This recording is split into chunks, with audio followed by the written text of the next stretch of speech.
حضرت عائشہ رضی اللہ تعالی عنہا ایک موقع پر اپنے بابا کو ان الفاظ میں یاد کرتی ہیں، واللہ میرے والد سے کوئی بلند سے بلند ان کو چھو بھی نہ سکتا تھا، وہ مضبوط قلعہ دراز سایہ تھے، انہوں نے تمہاری مدد کی جب تمہیں ضرورت پڑی، وہ آگے بڑھے جب تم سست ہوئے، فتنے پھیلے تب ابوبکر صدیق رضی اللہ عنہ وارضا اپنے گھر سے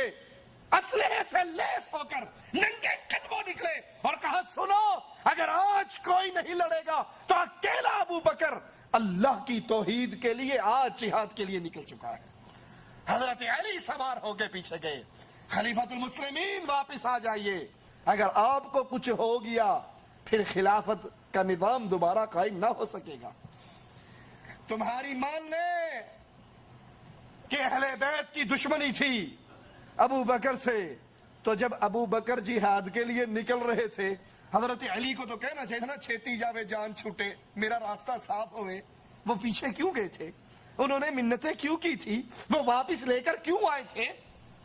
تم جھوٹ بولتے ہو، علی سچ کہتے ہیں۔ علی اور صحابہ کی محبتیں تھی، پیار تھا، اسی لیے حضرت علی ابو بکر صدیق کے پیچھے نکلے۔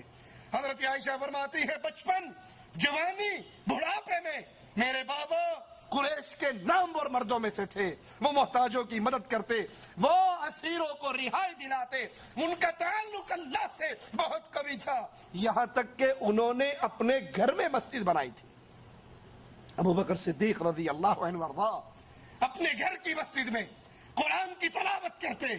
کفار کے نوجوان آپ کا قرآن سنتے،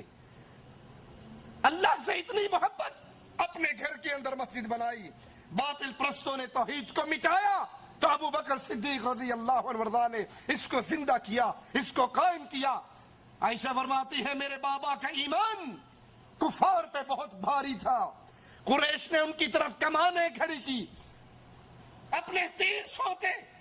انہوں نے سارے حربے استعمال کر لیے، لیکن میرے بابا کو دین اسلام کی تبلیغ سے باز نہ کر سکے، اور اللہ میرے بابا سے اتنا راضی ہوا کہ اللہ نے اپنے رسول پہ خرچ کرنے کے لیے ابو بکر کے مال کو پسند کیا۔ نبی پہ جہاں خرچے کا معاملہ آتا ابو بکر صدیق خرچ کرنے میں سب سے آگے ہوتے۔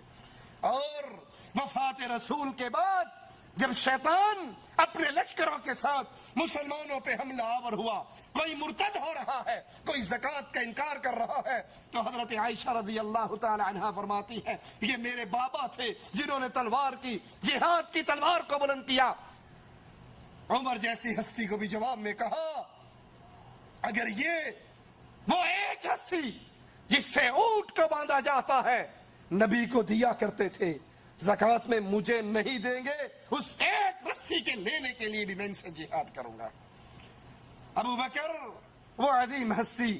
جس کی وفات سے ایک خلا بنا تو اس کو پر کرنے کے لیے اپنی جیسی ہی سیرت اور کردار والے عمر بن خطاب کو اس مقام پر فائز کیا۔ جب کسی نے کہا ابو بکر رضی اللہ عنہ وارضا عمر کو ہمارا خلیفہ بنا کر جا رہے ہو، یہ بڑے سخت ہیں،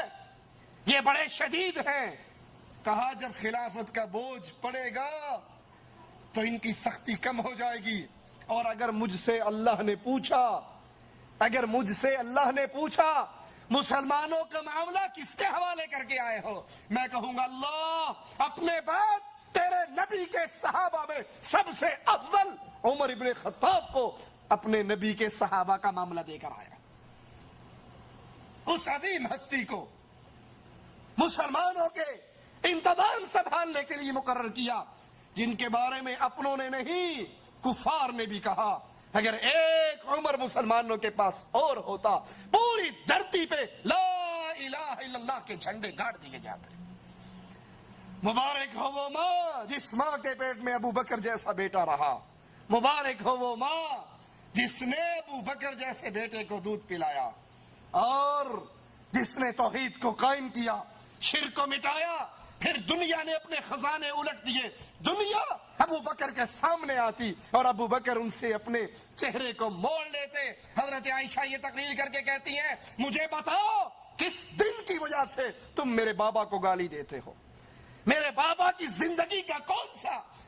وہ جرم ہے جس کی بنا پر تم اس کو برا کہتے ہو؟ وہ تو ساری عمر اپنے نبی اور اپنے اللہ کی محبت میں اور ان کی لائی ہوئی شریعت کے پھیلانے میں گزار کر گئے۔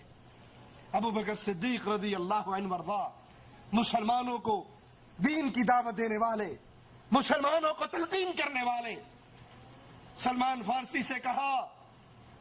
نماز کی تلقین کرتے ہوئے کہ اے سلمان، اللہ کا خوف کیا کرو، وہ قریب ہے وقت جب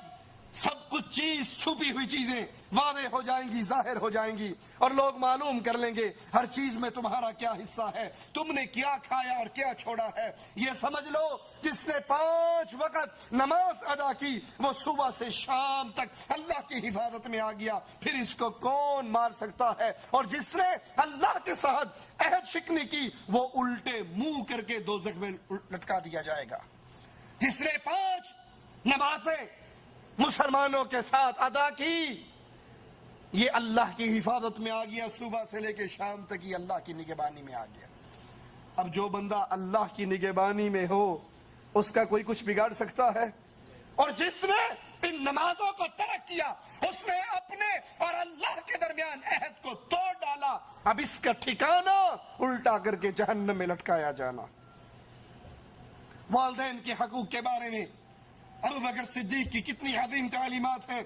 عاصم بن فاروق کا جب اپنی والدہ سے جھگڑا ہوا آپ نے فیصلہ فرمایا اور اس کے بعد عاصم کو تلقین کرتے ہوئے کہتے ہیں اچھی طرح جان لو کہ تمہاری والدہ کی ہر بات تم سے بہتر ہے۔ عبد الرحمن بن عوف رضی اللہ عنہ وارضا کا ایک ہمسائے سے جھگڑا ہوا، اس کے پاس آئے اور کہا عبد الرحمن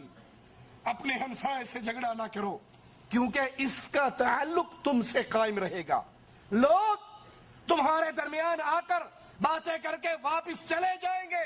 اور تم دونوں کا حال لوگوں کو سنائیں گے، لیکن تم دونوں کا پڑوس تو باقی رہے گا، تمہارا رشتہ تو باقی رہے گا۔